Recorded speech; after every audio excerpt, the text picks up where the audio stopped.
సార్వత్రిక ఎన్నికల సమయంలో ఓట్లు చీల్చొద్దని తగ్గామన్న జనసేన నేతలు స్థానిక సంస్థల ఎన్నికల్లో బలమున్న చోట పోటీ చేస్తామని ప్రకటించారు.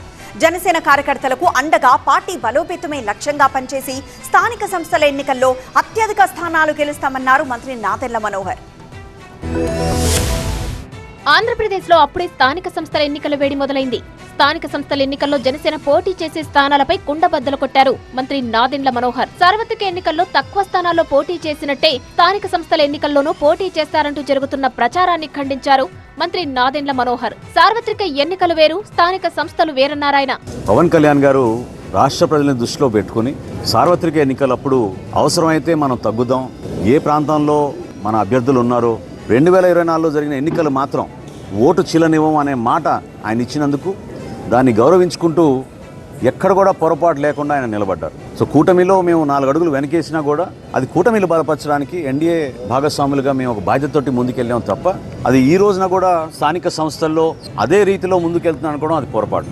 వైసీపీ వ్యతిరేక ఓట్లు చీలకుండా ఉండాలని సార్వత్రిక ఎన్నికల్లో పవన్ కళ్యాణ్ త్యాగం చేశారన్నారు మంత్రి. జనసేనకు బలమున్న చోట పోటీ చేస్తామన్నారు నాదెండ్ల మనోహర్.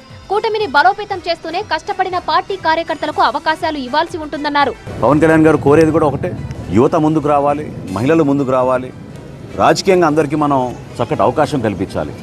అటువంటి అద్భుతమైన ఒక వేదిక కష్టపడి జనసేన పార్టీ నిర్మాణం చేసినప్పటి నుంచి కూడా ప్రజల పక్షాన్ని నిలబడి పోరాటం చేస్తూనే ఉన్నారు. కాబట్టి అప్పుడు వర్తించిన ఫార్ములా ఈ రోజు కూడా వర్తిస్తుందనే వార్త ఈరోజు వచ్చింది.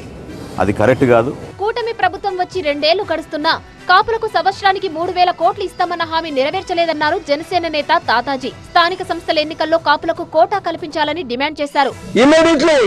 దాని వైపు కూడా చూడకపోతే రాబోయే రోజుల్లో స్థానిక ఎలక్షన్ కూడా ఇది ఎదురు చూడాల్సిన పరిస్థితి వస్తుంది. కూటమి ప్రభుత్వానికి కాపు సంఘం నుంచి హెచ్చరిస్తున్నాం. ఇది కంపల్సరిగా సంవత్సరానికి 3,000 కోట్లని 6,000 కోట్లు ఇవ్వాలని చెప్పేసి ఈ పోరాట సమితి ద్వారా ప్రభుత్వాన్ని కూటమి ప్రభుత్వాన్ని అడగడం జరుగుతుందని చెప్పేసి ఈ సందర్భంలో తెలియజేస్తూ స్థానిక సంస్థల ఎన్నికల్లో సత్తా చాటుతామన్నారు జనసేన నేతలు.